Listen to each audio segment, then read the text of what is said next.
Thank you for coming back, everybody. Assuming you're back, I hope you are.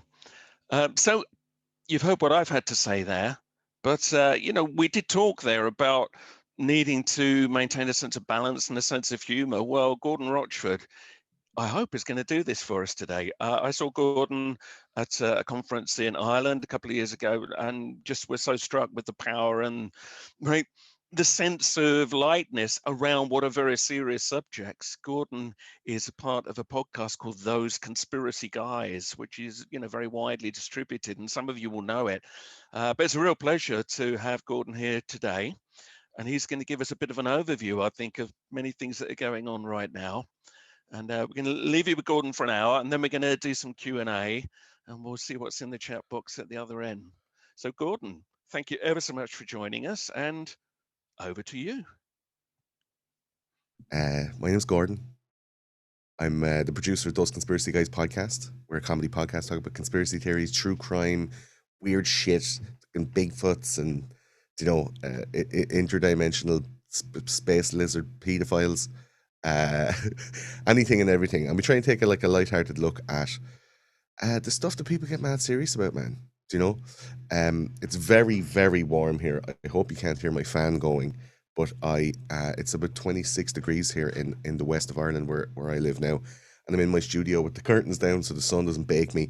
I'm sweating like Jimmy Savile at Chesington World of Adventures. I'm absolutely roasted, so you might see me get more listening as we go along. It's a hard time to have a head. I'm really trying not to swear as well. I'm such a sweary person. It's very hard to have a head, to be like living and being alive and like walking around at the moment. And I think conspiracy theorists, as I suppose we would all somewhat classify ourselves as if we're here in this symposium, are getting a bad rap at the moment. Before we go too much further, I want to thank Andy and the crew for asking me to come on this. I'm regretful that it's not actually in person. We should have been in Glastonbury, man.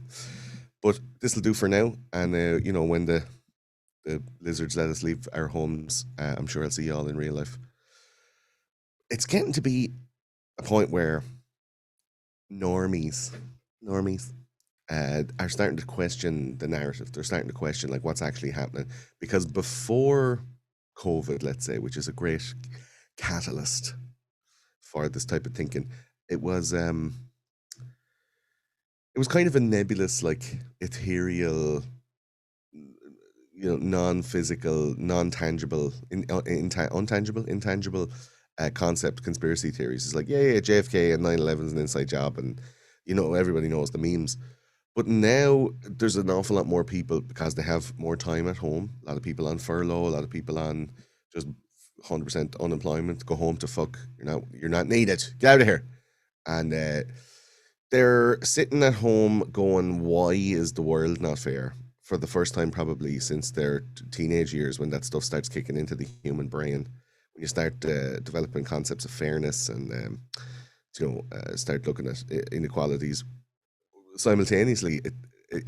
That kind of happens in your early teens when you're starting to look at realistic historical representations of I guess oppressions and world wars, and the cynicism of adulthood starts to dawn on you from a young child of innocence and light, and cartoons and eating sweets and chocolate all over your mouth, to finding out like that how many people died in World War II in school, and you're 13 and you're like, oh Jesus. There was young lads at 15 lying about their age to go and fight the Germans in World War One, and you're like, I'm 15 now and I wouldn't fucking do that shit. So conspiracy theories as a moniker, as a nomenclature, is very wide and vast and broad, and it's also been kind of slandered a little bit. I started the show in 2014. I spent a year kind of looking at, like, I've been like 20 something years into conspiracy theories. It coincided with the first times that I started like smoking hash and drinking and doing drugs and stuff.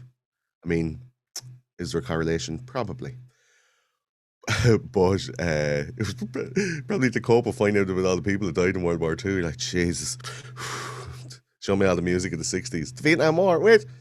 So yeah, it's a bad thing to be a conspiracy theorist now. They've changed the game. We used to just be like, weirdo outliers all through the 2000s, let's say, since 9/11, when I got my suppository of unwanted truth poked up my bum with a pencil, and it took a little while to take.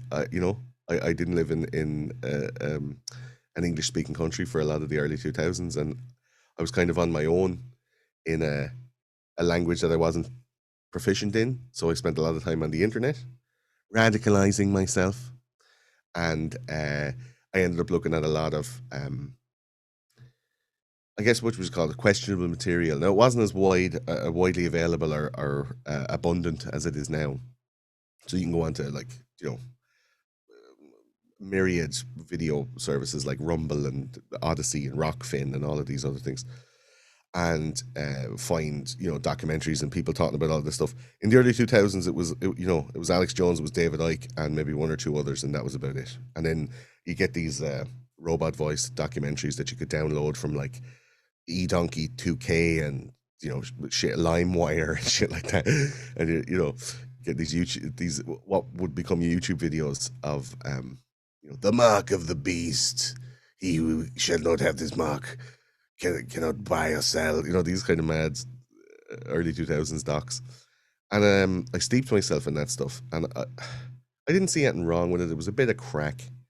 But it was also like me waking up to the world as it was, very unjust. There was a war going on in Afghanistan that flip flopped and turned into a war in Iraq as soon as they had the heroin under the under the thumb. And you go start looking through history. So what those conspiracy guys does is it's really like a history show. To be honest, I try not to get too caught up in the day to day minutia of current events and politics, even though it's like very prescient at the moment. And for the last 3 or 4 years, probably since Trump came in, there's often been like daily or weekly huge stories that you put loads of time and effort into kind of synthesizing the information of, and you form an opinion about it. And then if you don't get that opinion out within the 7 to 10 days, it's gone and people forget about it. And it's kind of like, oh, that was a small bit of a waste of time. There's a kind of a demoralizing aspect to that. If anyone has any questions as we go along as well, by any things I'm talking about, like, throw them in and we'll answer them at the end. Throw them in while you're listening. So, yeah, conspiracy theories have gone up in stock. So many new podcasts and YouTube channels and TikToks and Instagram accounts and all this stuff sharing old school mainstream conspiracy theories, as well as keeping up with the day to day, looking at whatever fresh bullshit Joe Biden is coming out with his fucking cabbage head, messing up sentences and then going, aha, we knew it. And it's easy, man. That's shooting fish in a barrel. Fish that aren't really able to, fish that don't have a full vocabulary, and then you're shooting them in a barrel, come on, man. So it's easy pickings for a lot of people to then dismiss conspiracy theorists, right? And say, like, oh yeah, like Andy was talking about there, the upside down pyramid of anti-Semitic no words. So you're talking about things that are definitely real and definitely tangible and definitely documentable, and they're being dismissed by mainstream, right? And a lot of these things, I'm going to talk more specifically now in a sec, but a lot of these things, especially now, are more based on an emotional scale.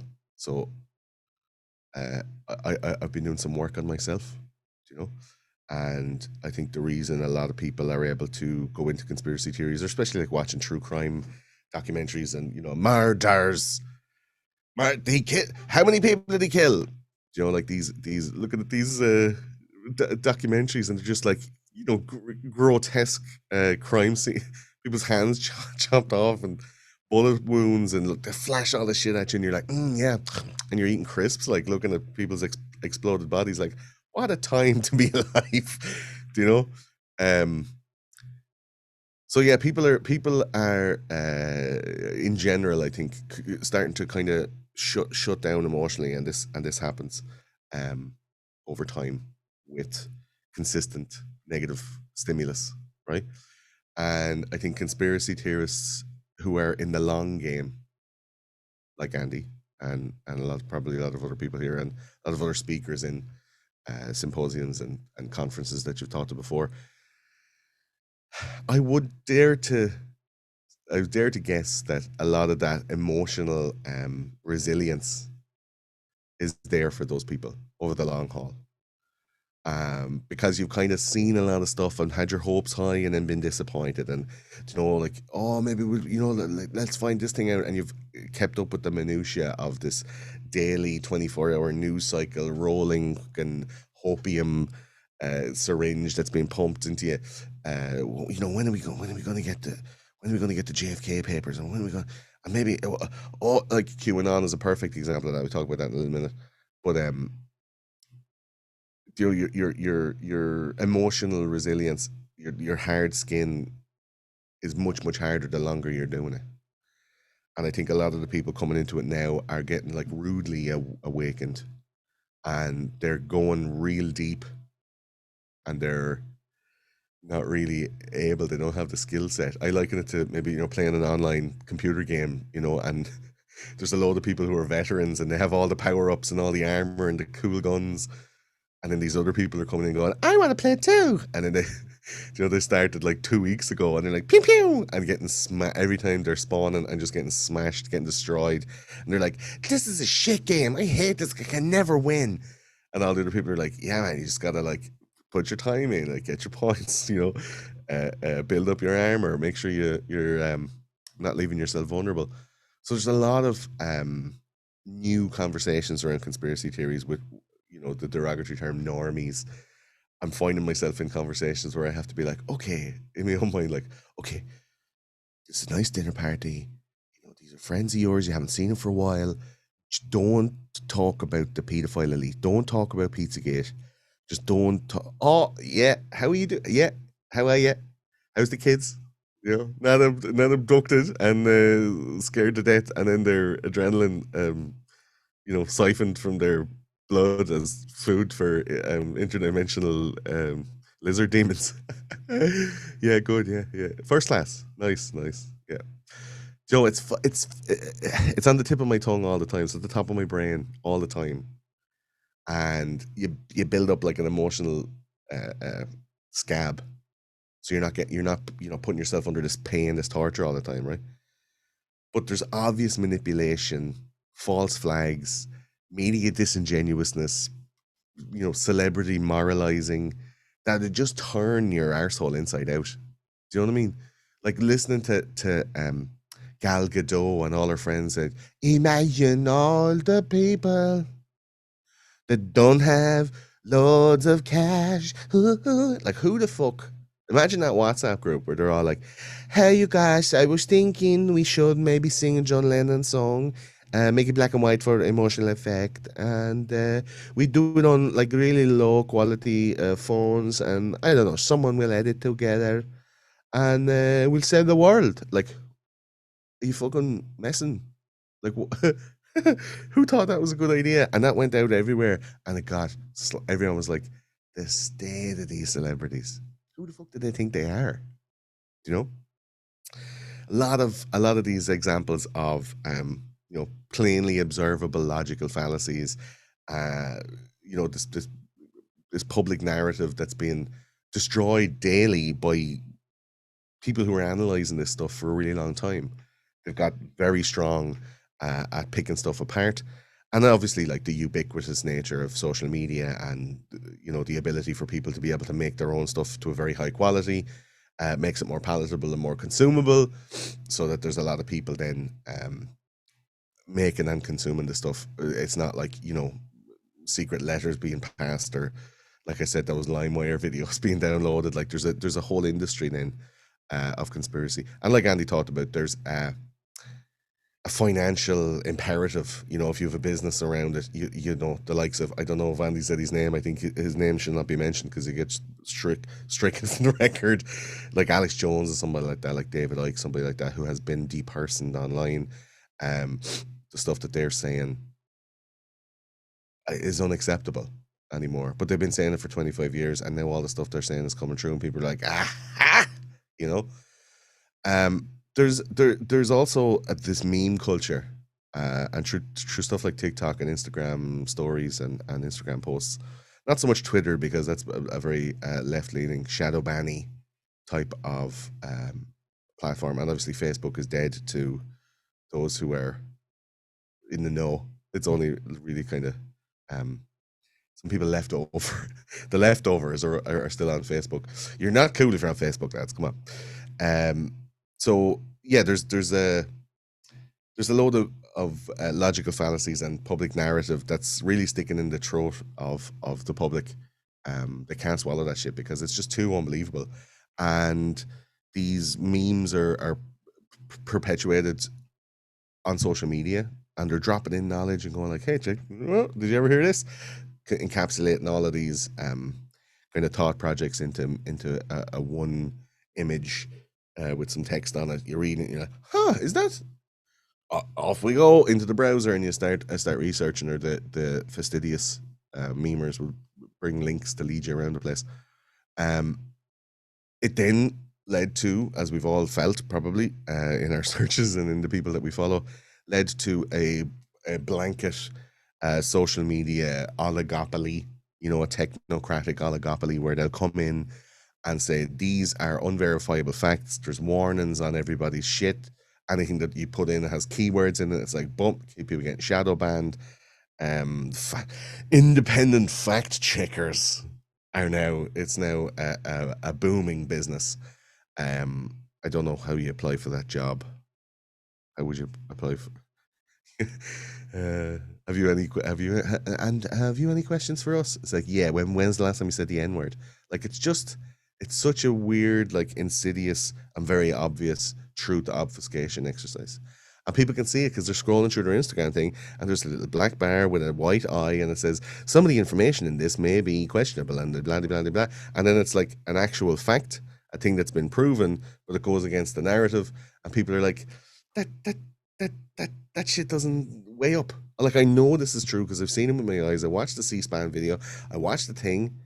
And then this is saying this might not be true. I'm not gonna trust Instagram anymore. Then I'm gonna have to take it with a pinch of salt. It's also a way to gaslight you. I'll talk about that in a second as well. So people are feeling negative towards this information. They're feeling negative towards the people who are disseminating this information, and they're pointing their anger possibly in the wrong direction. The people who believe it are forming one tribe and chiding the people who don't. Again, these are the new players that are coming in, just shooting everybody who's not their color. And you're like, whoa, whoa, whoa, man, save your ammo. Like, you're blowing your load here. Like, relax. And attacking a bunch of people for having different views because there's a tribal nature in humans when they want to feel supported, so they'll act out in, I guess, expectations of a supportive response. If I act like you, like we're cool, and you do that for me when people are brigading me, right? And they're like, no, you're good, man. Bye. Um, there's a desert island mentality when it comes to a lot of that on social media. People getting banned off Twitter and stuff. So there's a misappropriated or misaligned aggression towards, I think, the wrong people. And it sounds right. It sounds like it should be true and real when somebody says, hey, don't put other people in danger by not taking the vaccine. And I'm not going to talk about COVID, shit like that. Don't put other people in danger by not taking the vaccine. Seems like a totally reasonable request. Please wear your mask. Okay. It helps others feel more comfortable. That's, I think, the main reason for it. And also stops the spread of germs, which is, as Dr. Fauci said in his emails that were leaked, not actually realistic or true, right? So there are these truisms, these things that should feel right, these things that sound right and sound just and fair. And then when you scratch even a little bit below the surface, they're falsehoods. They're disingenuous. And people are starting to scratch them because they have the time to sit at home Okay. So yeah, there's this misaligned and misappropriated anger being pointed at people. So let's take Jeffrey Bezos, for example, right? This billionaire space race between Branson and Bezos. It kind of looks like, you know, the French peasants looking through the gate at Louis and Marie Antoinette skipping around the yard with flower petals, and you know, uh, uh, I was going to say something dirty there, but I nearly forgot where I was. Doing what romantic French people do, and everybody's looking in like starving, no food, and they're looking in, what the fuck is going on here? These lads are like racing into space for whatever reasons. Forget about their own personal agendas, right? People are looking at that going, that's not fair. That's bullshit. They're spending this much money to go into space, and we're all down here where there's going to be a food shortage pretty soon. There's you know, people haven't been in work for months. There's chances of further lockdowns. People aren't able to travel. They haven't seen loved ones, and these motherfuckers are like going having a jolly boys out in outer space, right? So people are focusing on Jeff Bezos, and they're kind of criticizing his spending, but they're also criticizing, you know, the Amazon employees like pissing in bottles because they're under such draconian time constraints that they're not allowed to take breaks and stuff like that. The not paying taxes, and people doing all these calculations of going like, and if you pay this into the economy and blah blah blah, right?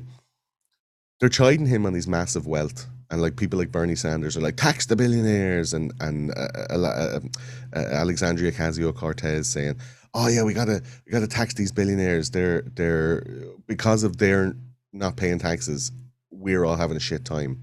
And people hear that and they go, yeah, yeah, if they paid their taxes, we could have a better life. There'd be more stuff for us. We could have the universal healthcare that's going to cost whatever $4.5 trillion. Uh, like 20 years of billionaires' taxes. It's not, you know, an overnight thing. Yeah, these things that I don't have in my life. If those guys just did that thing, and I can see with my eyes that they're wasting money going into space. Oh, I'm so mad. But then you scratch a little bit below the surface of that, and you find out that Jeff Bezos is worth $200 billion, thereabouts, right? It cost around about $6 billion for him and his mates to go on the Jolly Boys out into outer space for 10 minutes. $6 billion for 10 minutes. But if you look at government spending in the US, because these are I don't know the UK numbers for government spending, um, his flight of $6 billion would fund the US government for just 7 hours. And his entire fortune of $200 billion would run the American government for 11 days only. So Jeff Bezos, like richest man in the world, businessman taking advantage of his employees and all that stuff, which is like, you know, ostensibly true and bad. But his vast wealth would run the American government just for 11 days. And then you have to think, like, how much is he actually worth? Like, how much is $1 billion, right? So if you were to take $1 billion and try and earn it, to put it in perspective of what he has, if you were since the building of the Great Pyramid of Giza, which was 2,600 BC, right, about 4,500 years ago, if you earned $4,000 a week since the building of the Great Pyramid of Giza, you wouldn't be at $1 billion today. If you got $4,000 a week for 5,000 years, you wouldn't have $1 billion. And if you were to earn $1.9 million a year since Columbus sailed the ocean blue in 1492, you just about have $1 billion today. So since the discovery of the West Indies or America by Christopher Columbus, if you earn $2 million a year since then, you just about have $1 billion. Like, that's how much money, and he has 200 times that. And yet that has still only run the American government for 11 days. And the whole of the internet is going, Jeff Bezos is such an asshole. You know? Because, because he's a nameable person whose finances can be looked up and is like, we got you, motherfucker. Like, you were the guy with the money. We hate you now. And they won't ever, funnel that anger appropriately towards the American government. The closest that we got was the uh, I know you said reclaim the streets, which is Ireland, the Occupy movement, where and that was going on for months and months and months. And I think it was probably in our most recent times the closest that a public grassroots movement had for causing any real change in government policies and stuff like that. And it was squashed, and the main players were bought out, and it was infiltrated, and there was all sorts of, secret double agents and stuff working within the community and within the organization. And it eventually petered out and dissolved away. And now we're in the situation that we're in currently. With or without COVID, we'd still be in a massive time of inflation, quantitative easing, printing massive amounts of dollars, right? But when somebody looks up that Jeff Bezos stuff and they're like, ugh, and instead of being mad at Jeff Bezos for like a few minutes while you're doing a poo on Twitter, like if you understand that 35% of all dollars that exist in the world right now, of 37 trillion, 35% of that was printed in 2020 to combat the financial crises around coronavirus. Like 35% of 37 trillion was printed, and there's people bitching about Jeff Bezos 200 million or 200 billion. Sorry, apologies about this. Okay, so what I have surmised over the last while is that we are being emotionally abused by the powers that be. And there's this nebulous term that conspiracy theorists always throw around. And it's very hard, is it Bilderberg? Is it New World Order? Well, obviously, yes, the New World Order, but who's involved? Is it the the Clintons? Like who's in charge? Who's doing all this stuff, and to what end? Is it the Klaus Schwabs for these great reset kind of times? It's and like with the Jeff Bezos stuff from the side of people looking for social justice, we want a name. We want a person whose head goes in the noose. And I don't think there is one particular person or a group of people. I think it's a systematic thing, right? But the tools that they use have been universally available to us for 100 years. Carl Jung, Freud, Edward Bernays, these guys have analyzed these techniques of manipulation. Then all through the 50s and 60s, experimentations with psychedelics and dark psychological practices, all the way up to like the 70s with Operation MK Ultra, which is now public and admitted to mind control, military operation. Some deep shit there, right? And it ends up being, in my mind, boiled down to simple emotional manipulation. Earlier on, I talked about having that emotional scab. You have an emotional scab. You have an emotional canker, emotional bunion. That it's a hard skin through which real feelings can't emerge, and like hurtful things can't penetrate, because you can't look at all this bad shit and this hurtful stuff and this despondency creating, demoralizing, emotionally torturous information. Looking at the world and not feeling bad about it all the time. It's a daily chore for a lot of people. And sometimes it manifests itself as like health problems and mental health issues, substance abuse, because they're not people are having a really hard time having a head. Like I said at the top, it's a weird, torturous time. But the authorities, the people in charge, I feel, are pushing us closer and closer towards a religious paradigm. And with religion, you have to have faith, right? There's a certain element of non-factual cooperation, coexistence, coalescence even, because that at the end, it's for the greater good. So the greater good usually is you get into heaven. Way, you're all going to heaven, right? There's an eternal, ineffable reward, and it's after the mortal physical pain and torture that you have to go through. So it's like, look, I know it's shit now. but later on it's going to be great. And some people have lived in that for their whole lives, and then on their deathbed they're like, I'm afraid everything's just going to go dark and my brain's just going to switch off and that's it. And I mean, maybe that's what happens. Maybe your energy returns to the fifth dimension, and you bring all the points that you scored in the computer game of life with you, and it fuels that fifth dimensional engine. That's something I've been kicking around with my hash head for years since I was a teen. But it's a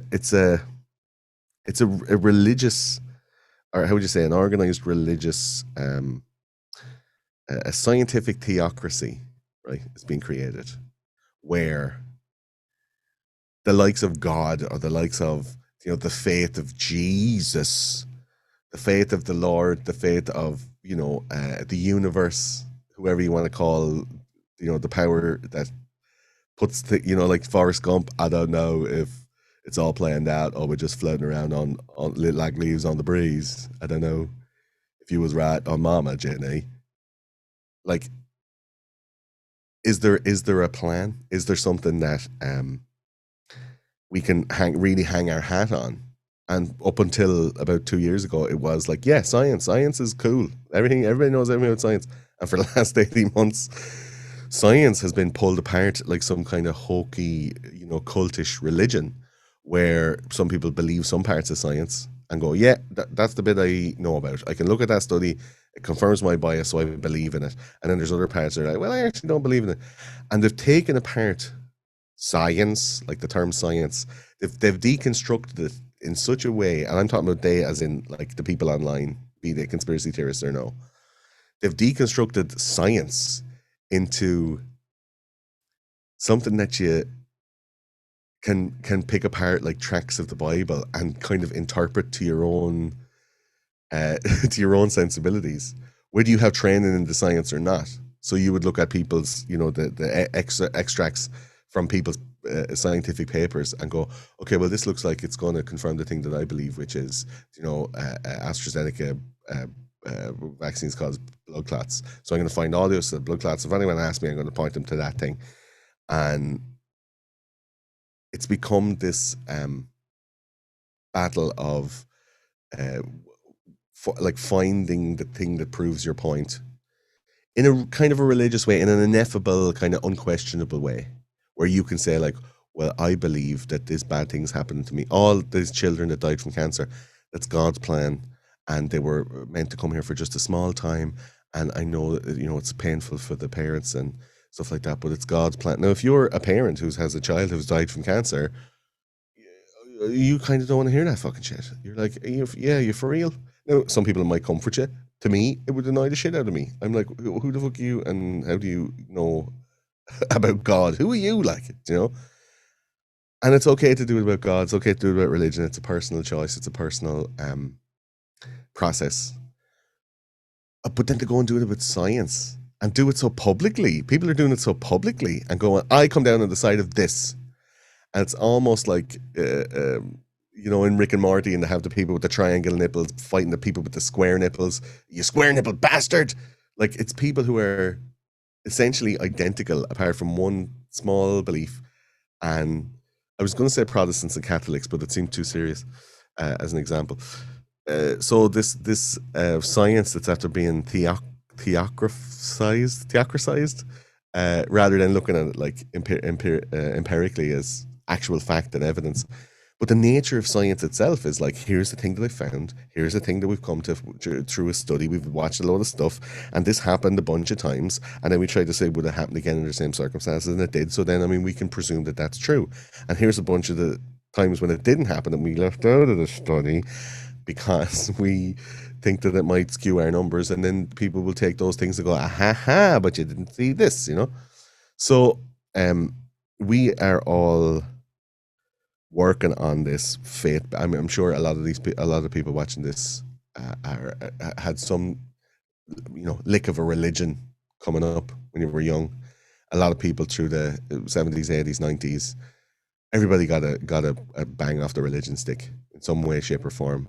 I think only maybe in the last 20 years, it's become like widely acceptable, at least in Ireland. I suppose the UK or America might be different. but at least in Ireland, where you can have a child and raise it without christening it into the Roman Catholic Church and send it to like a school where you have to be part of a church, and then the priest will write you a letter of recommendation so you can send the child into the school, and they say prayers every morning. And there's all some sort of like, Adam and Eve and the stories of the Bible, and some kind of like schmacker religion comes in. Only in the last little while has it been acceptable to not participate in any of that narrative at all. There's none of that happening for a lot of people nowadays, right?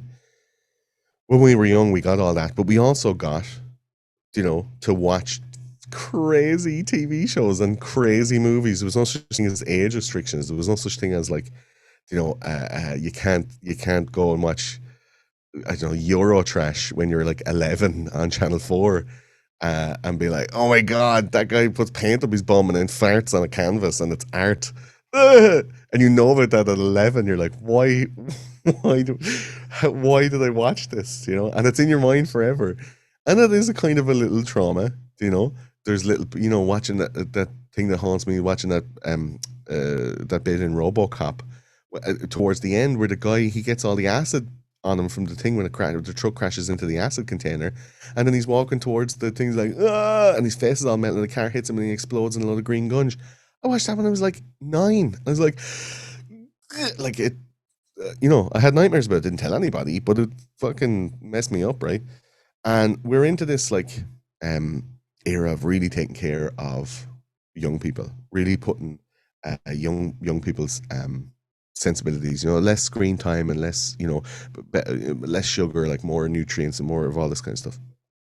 You don't just randomly leave your children with like a 13-year-old girl from up the street while you go out and pound 8 beers and then come home and try to have sex without waking the child.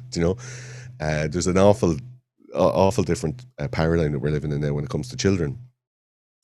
There was one thing that don't worry, it's not Corona. There was one thing that I was, I kind of wondered about. I heard about it in the movie Meet the Fockers, where they're Ferberizing the child, right?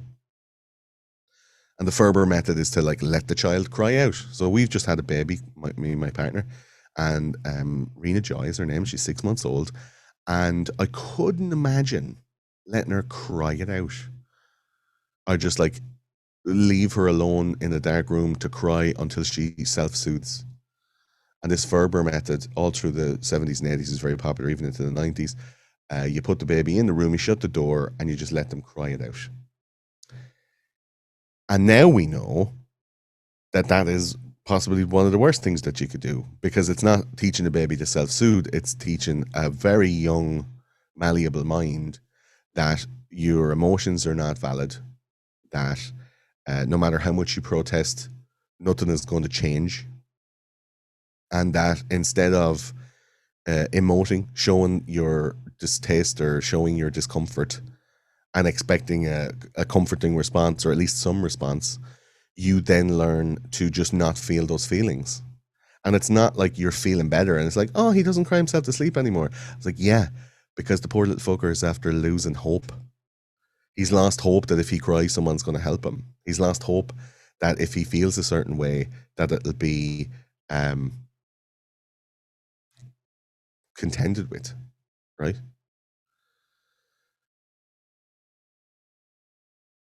So the base trauma from all of those, and that was like, cry it out was like the done thing for kids in the 80s and 90s. Just let them cry it out. And it was all over the news. It was like, people were like, oh my God, like Anne Diamond on TVAM, let them cry it out.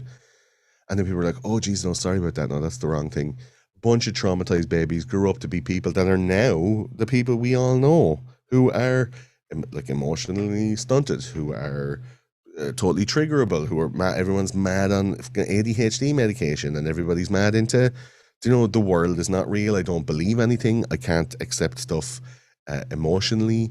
I can't regulate my emotions properly. Everyone's going to a therapist. Everyone's having, personal problems. Drug addiction and alcohol addiction is skyrocketing. And then you pour like coronavirus, isolation, demoralization, lack of finances, no future. And basically you have, nations of people. You have nations of people who are like babies in cots. crying, and nobody is coming to soothe them or help them in any way. So eventually you just get, oh my God, eventually you just get emotionally resilient, or not even resilient, but like apathetic, and you switch that shit off, you know? So a lot of that stuff is being triggered, and I'm kind of looking into a lot of that stuff around conspiracy theories, trying to find like where are the roots of these things? Why do we so readily believe something like when you know QAnon came about? QAnon is a totally faith-based, hold the line. I don't know how many people know about QAnon. It's a secret guy who was a secret insider who knew the crack, and he was like, if you just believe in me, I give you these like these biblical type tracts of vague clued information, and if you have faith and you wait and you have time, our messiah Donald Trump is going to save, we're going to get rid of all the pedophile lizards, it's going to save humanity, but you just have to have faith. And it G'd everybody up, it emotionally activated people, and these are like Republican Americans who are predominantly Christian, who already have a predilection for being deeply steeped in a faith-based theocracy, the Christian faith, where they're self-censoring, they're every interaction in their life is based around Christianity, is based around their church, based around their community. They have to be good Christians. They have to, they're putting people through school that have these values. And then you pour on top of that like a disenfranchisement, a threat of excuse me, a threat of their culture being damaged. And then you package it up with a kind of a messianic bow. Of course, they're just going to eat that shit up. They're going to eat it up, man, because they're primed for that type of manipulation. Now, I'm sorry, I'm getting a very dry throat here. They're primed for that type of manipulation because they're already in a function of manipulation in the Christian church. Now, obviously, religious people might get a bit shitty over that, but so what the global powers are doing now with the coronavirus paradigm, how they're creating the world around coronavirus. And we hear lads from the WHO, and we hear Klaus Schwab saying like, we will never go back to the way it was before, what you call normal. There will be a new normal, a new world order, as he sits in his Saturnalia robes with his scepter and some weird like Skeletor orb on top of it. It's abuse. It's psychological abuse, and there are ways to combat psychological abuse if you're getting it from a person. But what happens if you're getting it from all the media that you consume, all the social media, every thing that's in everybody else's mind is being pointed towards you and your sensibilities? So the if you look at the techniques of manipulation and the techniques of abuse very quickly, projection. I cry out in pain as I strike you. They never take responsibility for the actions. It's always your fault. You're the one that messed this up. It's your fault that the virus is still spreading. When really it's public policy or whatever. Enantiodromia, which is doing something yourself and then accusing somebody else of it, or an equal response from your own actions. Gaslighting is another tool. So someone making you doubt yourself and your memories. The best way to combat gaslighting is to document everything and say it back to them, which is the internet. And you're getting a load of people on side reading the transcripts. Like, the internet forgets nothing. Everything is on the internet. But again, back to the science thing, you can prove that somebody was wrong. People are getting leaked emails. You take those emails and say, no, you said this thing.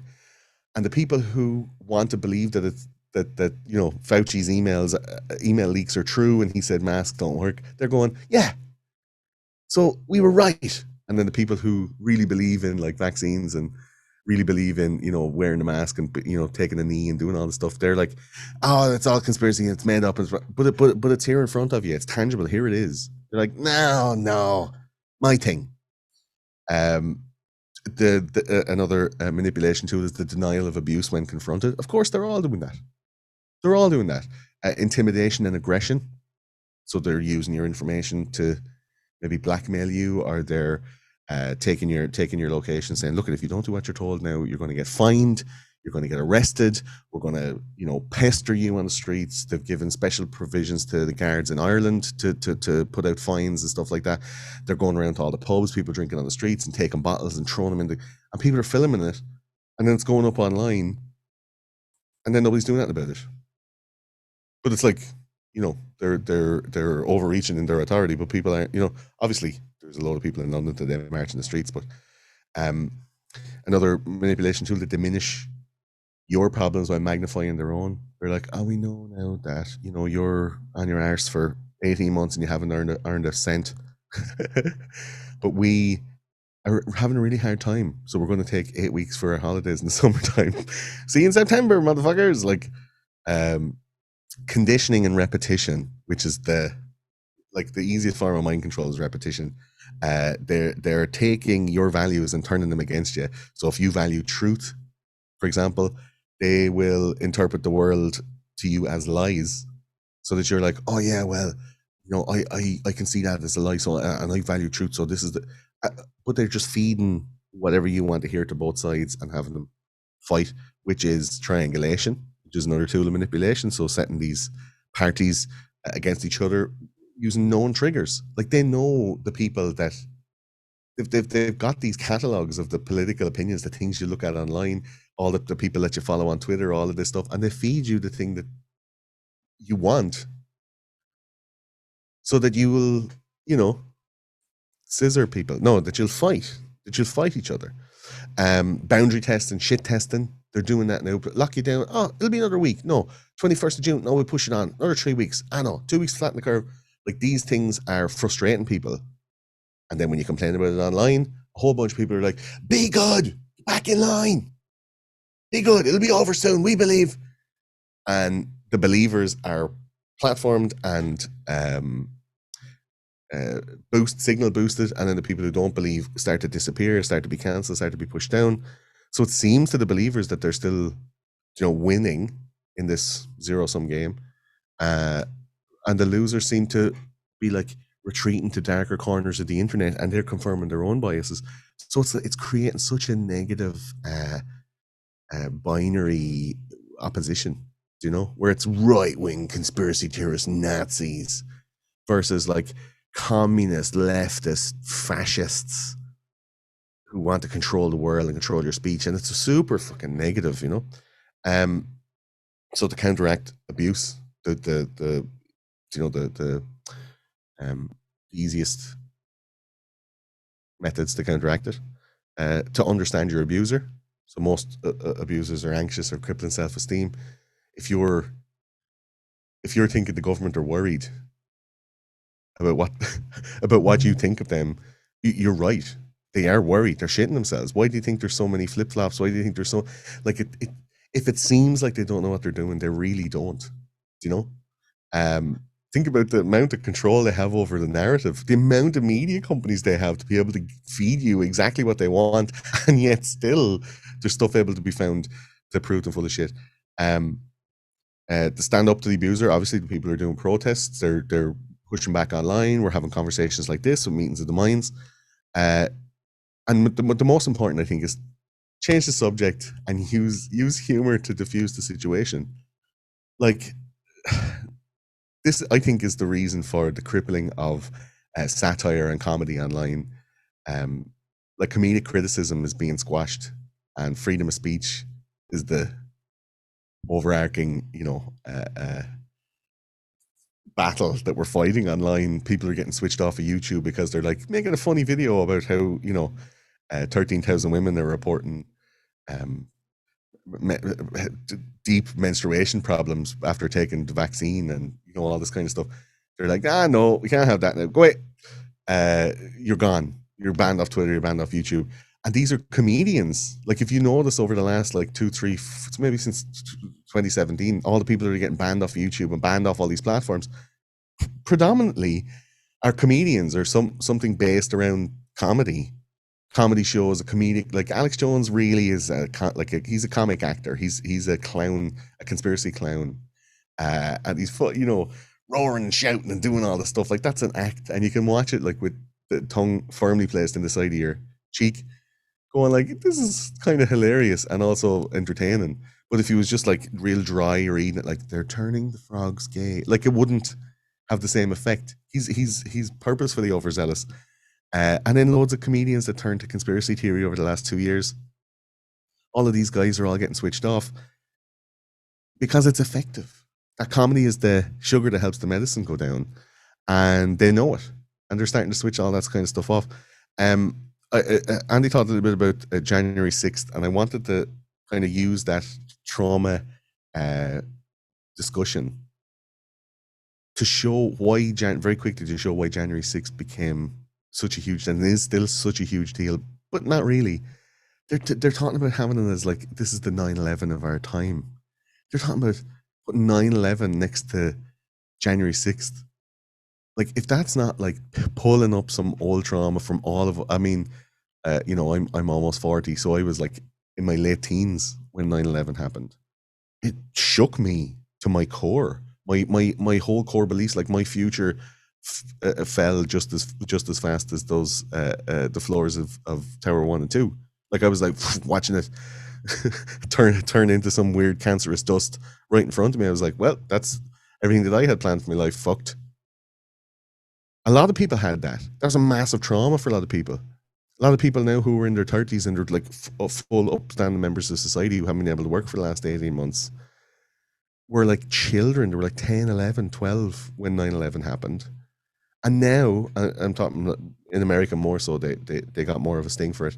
And now they're being fed this thing of January 6th is the new 9/11. It was really important. There's some shit happening. Alexandria Ocasio-Cortez is going like, it was so bad. I nearly died. It was so bad. I nearly died. And she was 3 buildings away. She wasn't even near anybody. She was in her office, and it's way, like, she was nowhere near any crowds. But they needed that testimonial. They needed those people on the ground. They couldn't get the dust covered man coming out, like covered in all of the stuff, going, oh my God, it's just, I heard a bang, bang, bang, bang. And it was just, oh my God. They needed somebody to do that. Alexandria Ocasio-Cortez is like, oh, me, please be me. Like, it's such a weird full stop. It's such a weird full stop in the Trump presidency, which upended the whole world, to be honest. It made the mainstream media a vampiric monster, an insatiable vampiric monster looking for scandal, looking for division. And now with Biden-Harris, it's not that anymore. It's very much a propaganda machine, positive propaganda machine, an innocuous, benign, banal, and in some ways the news should be that, but it's very much like everything's fine, rainbows and little birds landing on your hand. Like, that's the news now, except for the things like January 6th or protests that happen. Somebody was injured today in such and such. They don't show the protests from BLM. They don't show the protests from London today. That shit never makes the news, because more people will be like, hang on a second, what's that? Well, wait a second, I feel that way too. And that's the best way to manipulate somebody, is to make them feel alone. Is to make them feel demoralized, is to make them feel like their thoughts are wrong and sick and shouldn't be entertained. That you're the only one that thinks this way. And thinking this way is immoral. It's against the well-being of everybody. Like, you're a piece of shit for believing that. And you're the only one that believes it. So fix yourself, get with the program, or everyone else is going to hate you. And then you turn on the news, and there's loads of people marching, no masks, and they're all hugging each other, and you're like, I don't know who I believe, and then to finish, what's next? What new abuses, what new revelations of bullshit can be extolled upon us? I'm about to do a show tomorrow on what's called Project Bluebeam. Andy touched on it a little bit earlier on. And it's the holographic fake invasion of an alien species to, galvanize the security control, the military industrial complex control, to promote us all to give up our freedoms in exchange for security against this unknowable threat. There's a new documentary called The Cosmic Hoax with Stephen Greer from the Disclosure Project. And I've done an episode about Stephen Greer and the Disclosure Project and Area 51 and all of these other, like the UFO disclosure at the start of the year. They just went, look, UFOs are real. And you're like, I fucking knew that shit. I knew you were lying. Ah, yeah, well, look, I couldn't, come on, I couldn't hold the lie in anymore. So, all right, you get one. And I don't know if anyone else has had, somebody like give up that, somebody who's annoying to give up that truth that you're like, oh, I knew it. Like everything they've ever said gets thrown into question then. Everything they've ever said. And I think for a lot of people and a lot of the people who were watching this and our kind, our sort, felt that UFO disclosure was the start of something bigger, but also the end of the unquestioning control of this dark, mechanism. That they were like, well, fuck, this is the thing. Like, this is one of the biggest lies that's perpetuated for decades, and they just went, fuck it, just let it off. Go on, tell them. It's too close. Stuff has been leaked. Go on. Like a little biscuit for us to be like, I knew we were right. Next step, holographic spaceships are going to roll in like Independence Day, and they're going to be like, oh my God, the aliens are here. What's going to happen? This is on the cards for years. Project Bluebeam. Definitely at least some sort of extra control is going to be put out on the people of Earth, be it, vaccine passports, which people are protesting about vehemently. But we kind of already have like elements of that. It's this, like I said earlier on, the shit test, the drip fed control, where we started off with an app on our phone, and then we ended up we'll have to have a digital vaccine passport to be able to get into nightclubs and pubs. They can't change the laws around it, because if they did that, there are certain, conventions from places in Switzerland that say that you can't be at that shit. You can't be forcing people to inoculate and stuff like that, right? But they can do it socially. They can make the pressure on the businesses. They can do this covertly to be able to not change the law to make you take the vaccine, but make life so unlivable for you, to abuse you into a position where you have to comply. They'll make it so that all the pubs and clubs and everywhere you go, any public space, you're going to have this thing. Papers, please. Show me your papers. And it's kind of scary, but it gives me hope, and it fills my heart like cholesterol to know that there's a massive amount, and way more than you would think, looking online in the main social medias, way more people. They're like, fuck this. No more. Standing up to an abuser is really, really difficult. And I mean, you can join me over the next while as I do that, pointing it out using history as an example, as the blueprint. They've tried all this shit before. They've tested it all before. There's prototypes of these concepts all before. You just have to dig around and find them, and you recognize the shit coming down the line. I think that's about it. If you want to find out more from me, thoseconspiracyguys.com is the website. You can listen to the podcast.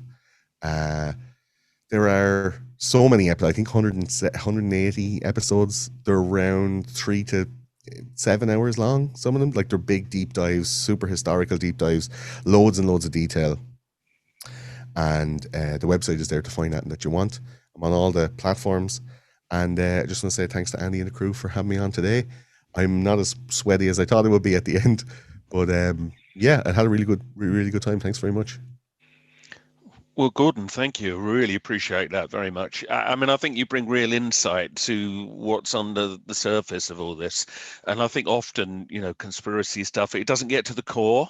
But I think you were really getting to the core of what this is actually about and belief. I found that really helpful.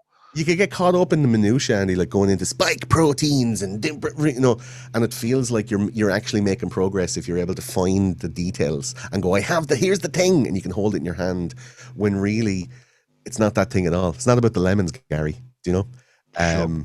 This is a time to really get in touch with our emotions and if I know the facts don't care about your feelings, but your feelings care about your feelings, and if we all start to help each other, have these talks, not feel so alone. Start, let's all get in a big circle, and it's like, hi, my name's Gordon, I'm a conspiracy theorist. Hi, Gordon. Like, it works if you work it, so work it because you're worth it. Listen, we've got a few points in the Q&A box here. Mm-hmm. I'll read them out. So Sonia says, so who's above the New World Order? The Well, aliens? aliens, of course. What Come do you on. feel about that? What do Come you feel on. about Of that? course. Aliens. Aliens, of course. No, I don't know, man. I don't even know. Like, I'm starting to doubt that there's even a new world order. I think it's just like a bunch of people who are in these control families, like a business, and they just keep passing the business down from generation to generation. Are they really in control, or is it just we're allowing them to be in control? I don't think there's the David Icke, like, lizard pedophile stuff. The bloodlines. There's maybe something to it, but I think that we've set up a society in such a way that that stuff can be toppled quite easily with some small actions.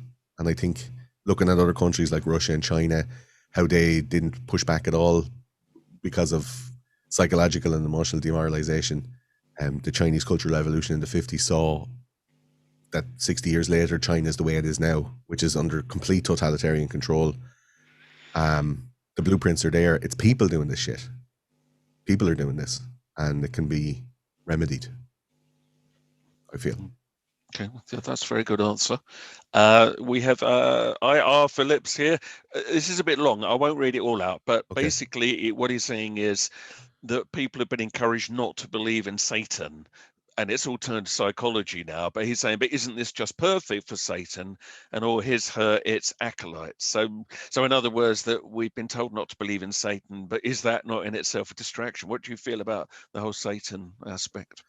Well, Jiz, I don't know if Satan is really is he all he's cracked up to be?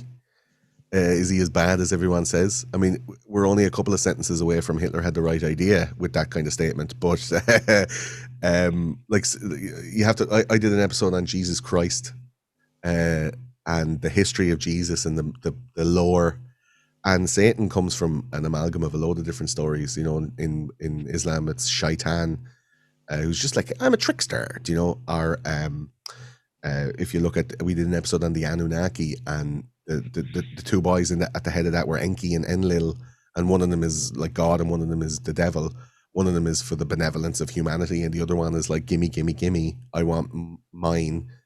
You look at stuff like Aleister Crowley, we have an episode on him, and the left-hand path, and do as thou wilt is the rule of the law, and these kind of things are seen as satanic, but is it not more human to engage in those kind of base desires, and rather than denying yourself those things for a reward down the line after your death? Is that not almost like living in hope of death when you should be rejoicing in the presence of life? All of these new agey stuff is all like, be present, be in the present moment, man. And in the present moment, you want to do a bunch of drugs and fuck somebody. But like, if you don't do that, in heaven it'll be great. So just, I don't think Satan or the satanic cult, I think it's a misnomer. I think it's propaganda against a pre-Christian era of humanity, when we were back to nature, we were back to the stuff like the science of chakras and the science of the earth, and being in tune and being in conference with the world that we live in. Okay, well, that's a very good point as well. And Anthony says, our speakers are right that we must use our own discernment. However, censorship is still prevalent in the UK. Try searching for COVID and vitamin C online, for instance. I have been a bad boy and used to work in nutritional medicine. So I think he's talking here about, what do you feel about censorship of supposed things that are good for us at a time like this? Do you feel that is the case? That's one of the main things when I was talking about people opening up their eyes at the start, where they're going like, these are conspiracy facts. Like, these are things that were conspiracies that are now shown to be true. The subversion of the information around hydroxychloroquine and ivermectin.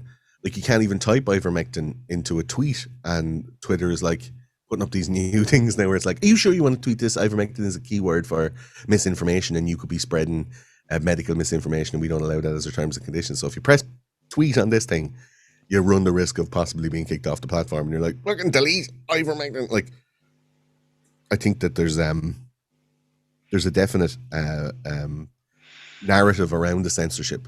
It's not just like protecting people's speech. If it was, there'd be a lot more stuff censored. It's protecting one certain storyline, one certain narrative is being constructed by the dissolution of the other narrative and anything that supports it. So yeah, I mean, it started off like with censorship on YouTube, talking about like stuff like Sandy Hook and these kind of things. Obviously, that was for the benefit of the families, like the Posners, who were being abused by people online because they thought that little Noah Posner didn't exist. There was a rumor that one of the kids, those kids never existed. It's all a big false flag. That's obviously very hurtful if you're a real person. And the family sued Alex Jones, and there was all sorts of stuff. Like censorship in that case, if it's helping one person, if you want a picture of your arsehole taken down off the internet because you posted it by accident, that's a censorship. So obviously there's, benefits to it. But if you're censoring stuff to promote a narrative, which is very obvious now, where they're taking out these keywords, and Twitter is very censorious, and Facebook definitely, like, they're even talking about intersplicing like governmental the Snowden techniques of mass surveillance. They're just going to plug the CIA into Facebook and go, okay, everyone out. And they announced it the other day, like Yaron Psaki announced it, saying we're working with Facebook to find these information rebels. Got to find the rebels and crush them. And they're using the tools that they gave us for sharing pictures of our pets to do so. Do you know? It's all very creeping censorship, yeah. And we got some people have gone into the yourself? chat box. What do I think myself? I think censorship has been building for a long while, and it's funny because I gave a talk at the symposium back in 2019, which was the last live one we did, and I was saying what was going on then, and that I thought it was going to get really bad if we didn't do something. But even I had not anticipated how quickly the hammer would come down because of COVID. I think there's no question that free speech does not exist online anymore, or not in the mainstream conduits. Absolutely it doesn't. And I think at the end of the day, it seems to me that that is counterproductive.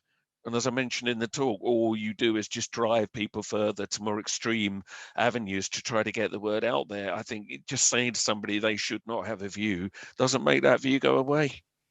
In fact, it almost legitimizes it in the most negative way possible, where with your upside down pyramid, you said like people who know that there's a new world order, and they heard what's your man's name, the Australian. She came out and said like, now if you're in the supermarket, you're not to talk to anybody. Don't talk to your neighbours. Don't talk to anybody you know until we have people 100% clean in Australia. Don't talk to anybody. This is a new world order. Wow. And you're like, you use the words. That's the words from the upside down pyramid. So that's like definitely real. The nomenclature is there. And then they associate that with like Holocaust denial, which is illegal in the UK and in Germany to talk about. But to conflate both of those things is super, insincere, and very obviously to promote this alternative narrative. Like people can feel it, they can see it now because the internet is so wide and varied. It's a slippery slope, and we're all on it. We are on it. But interestingly, we've got a comment here from Roos, I believe. It says, be careful with the term New World Order. It can mean also something really beautiful, a new form of unity. And basically saying it's being used to always denote something dark, but in its purest form, it could be a good thing. What do you feel about that? Well, that's what they would want you to think, isn't it? Like how it's the same as saying like, with the new normal. We get back to this new normal and everything's fine. This is all grand.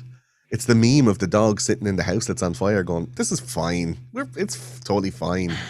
It's like death by 1,000 cuts. Like New World Order, I guess you could take it to be anything. A lot of the first time, I think, as far as I remember, is George H.W. Bush New World Order, saying it on that address from the White House press room or whatever.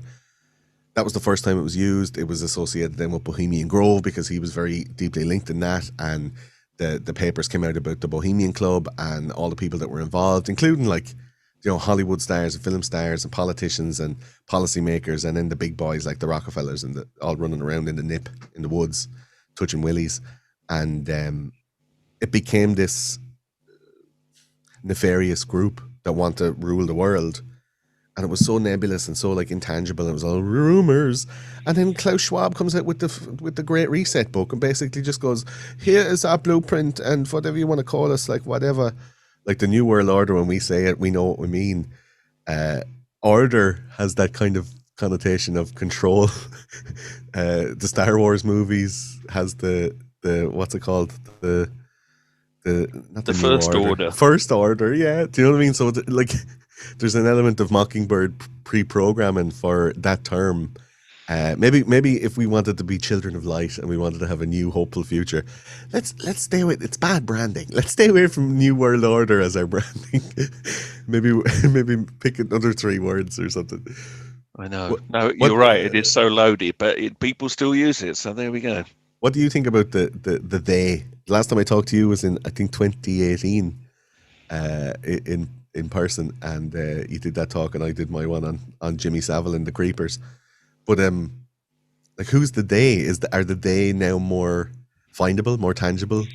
There's a paper trail. Yeah, I mean, I would say that they are actually fairly out there. I mean, people like David Icke. Icke's been naming them in his books for years, and you may agree or disagree. But yeah, I think people like Klaus Schwab, Tony Blair, even. I think they're fairly obvious and in your face. And Blair, of course, is another person that's boasted of the need to create the New World Order in speeches.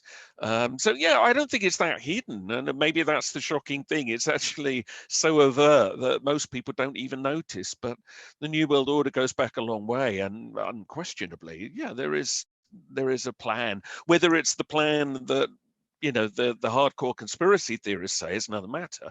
And we've just seen here that there's somebody here that thinks New World Order could be something good, as H.G. Wells clearly believed. But yeah, I think if so, it's got corrupted certainly along the way, and it's not that hard to see who's pulling the strings. Yeah, to criticize anybody at that level, though, when you're talking about like the George Soros or Klaus Schwab, to say those things, people are like, "Oh, that's anti-Semitic now," just because you think the Jews are. There's a film of protection now over these criticisms, and you can get kicked off the internet just for talking about it. You kind of know then a little bit that if there's that much pushback against, like if somebody's making an accusation and there's no pushback, you're kind of going like, well, it must be. I mean, maybe it's not. But if there's such a bit, like, look what they did to try and protect like Bill Cosby, or what they did to try and protect Jimmy Savile or Rolf Harris or all of these guys. They got away with it for years, and it was such a campaign of psychological terrorism to keep these secrets. I mean, if there's a campaign of terrorism to make sure that you don't talk about it, maybe there's something to it. That's the logic, anyway. And Janet says here, how about New World Controllers instead of New World Order? Well, I suppose that's more direct, isn't it? Yeah, Xbox or PlayStation could take that, though. We want to get that URL locked down quick. And Val here says humor is definitely needed, and it has really helped. Thank you, Gordon and Andy. Well, and thank you, Gordon, because yeah, I think that you bring a lightness to it, but you don't avoid the hard stuff. And I think what you've done today has been really appreciated. Have you got any last words you'd like to share? I thought if I only had an hour to come in here, there's no point in like reaming off a load of facts and figures and names and dates and stuff like that. But I just wanted to let people know that like it is okay, the overarching message is like, yeah, it's kind of feels a bit shit, but like it's just how you feel about it. There are ways to change and internally make yourself better, and I think conspiracy theory is not a dirty word. And if you want to hear the facts and figures and you want to get deep and you want to stay along, the podcast is there for you to have a go at. All the stuff is on the website, and these people are already questioning stuff, so there's no point in saying like question question your reality. They're already deeply questioning the reality. It just you got to mind your fucking head, because the people who are doing that are now. I don't want to call trigger anybody, but you're kind of under attack. There is an attack going on to make you stop thinking the way you're thinking. And like we said, the logic would dictate that must mean you're on the right track. Well, look, thank you, Gordon, for being here. Really appreciate that. Thanks very much for having me. Well, it's a pleasure, and hopefully we will see you maybe one day in the flesh. It could happen. In all the flesh. Yeah. Absolutely. I'd love to. I'm going to the UK. I'm doing a tour in the UK in October. 17th of October, I'm in London, and then going to Manchester, Birmingham, Glasgow, Newcastle, and Liverpool for some live shows. And maybe we run into each other at some point. That would be great. Well, send us the details and we can share that on social media and try and get a few people along there for you. Savage. Thanks so much. Thank you. Well, look, I'll clap you. Everyone else, I'm sure will be. Thank you ever so much.